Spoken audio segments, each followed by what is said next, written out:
You, John Fitzgerald Kennedy, do solemnly swear I, John Fitzgerald Kennedy, do solemnly swear that you will faithfully execute the office of President of the United States that I will faithfully execute the office of President of the United States and will, to the best of your ability, and will, to the best of my ability, preserve, protect, and defend the Constitution of the United States. preserve, protect, and defend the Constitution of the United States. So help you God.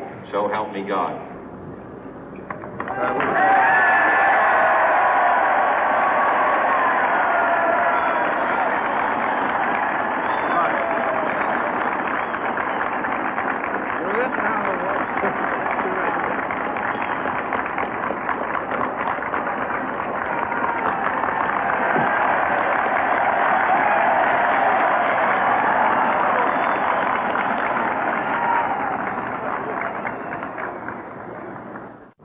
Vice President Johnson, Mr. Speaker, Mr. Chief Justice, President Eisenhower, Vice President Nixon, President Truman, Reverend clergy, fellow citizens. We observe today not a victory of party, but a celebration of freedom, symbolizing an end as well as a beginning, signifying renewal as well as change. For I have sworn before you and Almighty God the same solemn oath our forebears prescribed nearly a century and 3/4 ago. The world is very different now, for man holds in his mortal hands the power to abolish all forms of human poverty and all forms of human life. And yet the same revolutionary beliefs for which our forebears fought are still at issue around the globe. The belief that the rights of man come not from the generosity of the state, but from the hand of God. We dare not forget today that we are the heirs of that first revolution. Let the word go forth from this time and place to friend and foe alike that the torch has been passed to a new generation of Americans born in this century, tempered by war, disciplined by a hard and bitter peace, proud of our ancient heritage, and unwilling to witness or permit the slow undoing of those human rights to which this nation has always been committed and to which we are committed today at home and around the world.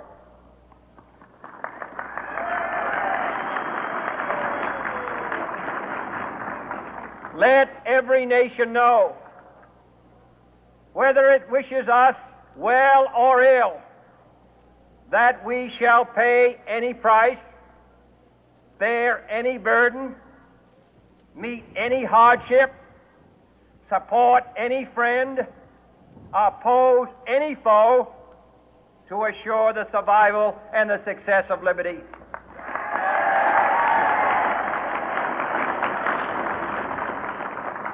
This much we pledge and more. To those old allies whose cultural and spiritual origins we share, we pledge the loyalty of faithful friends. United, there is little we cannot do in a host of cooperative ventures.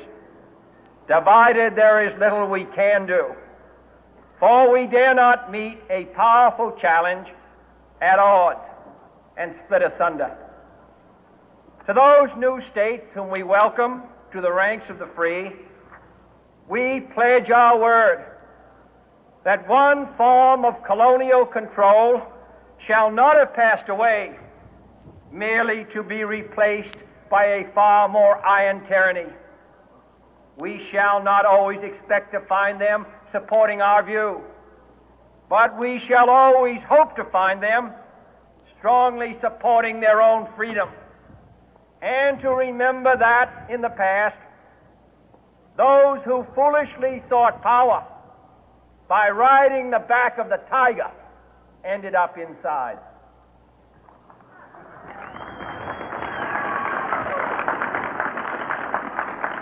To those people in the huts and villages of half the globe struggling to break the bonds of mass misery, we pledge our best efforts to help them help themselves for whatever period is required, not because the communists may be doing it, not because we seek their votes, but because it is right. If a free society cannot help the many who are poor, it cannot save the few who are rich.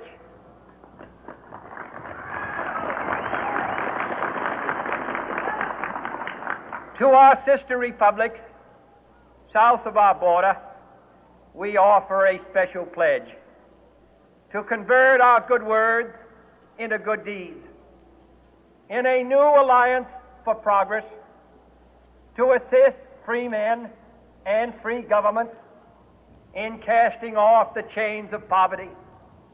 But this peaceful revolution of hope cannot become the prey of hostile powers. Let all our neighbors know that we shall join with them to oppose aggression or subversion anywhere in the Americas.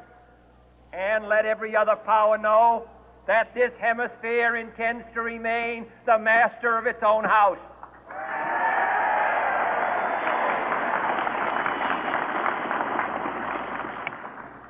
To that World Assembly of Sovereign States, the United Nations, our last best hope, in an age where the instruments of war have far outpaced the instruments of peace, we renew our pledge of support to prevent it from becoming merely a forum for invective, to strengthen its shield of the new and the weak, and to enlarge the area in which its writ may run.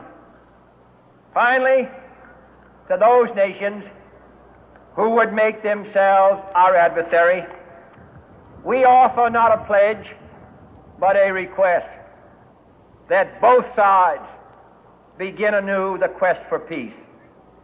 Before the dark powers of destruction, unleashed by science, engulf all humanity in planned or accidental self-destruction, we dare not tempt them with weakness, for only when our arms are sufficient beyond doubt can we be certain beyond doubt that they will never be employed.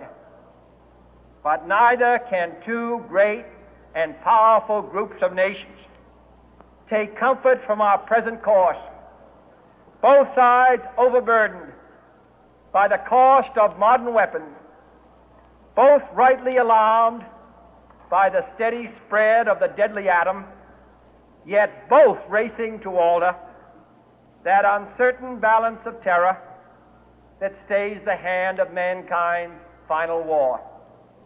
So let us begin anew, remembering on both sides that civility is not a sign of weakness, and sincerity is always subject to proof. Let us never negotiate out of fear, but let us never fear to negotiate.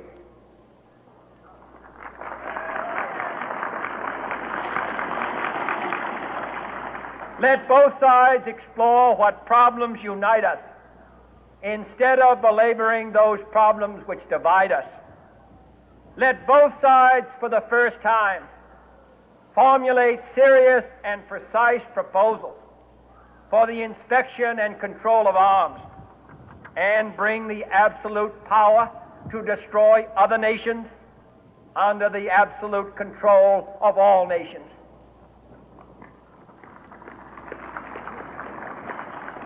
Let both sides seek to invoke the wonders of science instead of its terrors. Together, let us explore the stars, conquer the deserts, eradicate disease, tap the ocean depth, and encourage the arts and commerce.